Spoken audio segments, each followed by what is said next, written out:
અમને હમણાં જ સમાચાર મળી રહ્યા છે કે અમારા ન્યૂઝ રિપોર્ટર ચંદ્રશેખર દ્વારા કે ખેડબ્રહ્મા શહેરમાં ગણેશને અશ્રુભીની આંખે અલવિદા કરવામાં અગલે બરસ તો જલ્દી આના ગણપતિ બાપ્પા મોરિયાના નાદ સાથે અબીલ ગુલાલની છોડો ઉછાળી અને ડીજેના નાદ સાથે દુંડાળા દેવને વિદાય આપવામાં આવી।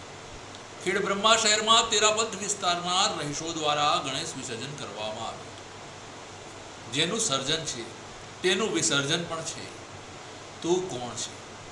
ખૂબ જ મોટી વાત સમજાવતા આ ગણપતિ દાદાને વિદાય આપતી વેળાએ સૌ ભક્તજનોની આંખોમાં આંસુ આવી ગયા। જ્યાં થોડાક જ દિવસમાં હૃદયની નિકટતા દેખાડતા આ ગણપતિ દાદાની વિસર્જન વેળાએ બહારથી લાગણીઓ જણાતી હોય તેવું વ્યક્તિનું હૃદય પણ ભારે થઈ જતા જોવા મળ્યું।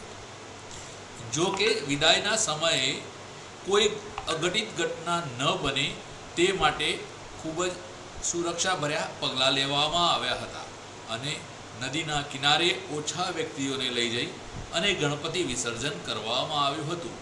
તો મોટાભાગના ભક્તો નદીથી થોડાક દૂર ઊભા રહ્યા હતા અને ક્રેન દ્વારા ગણપતિ દાદાની મૂર્તિનું વિસર્જન કરવામાં આવ્યું હતું।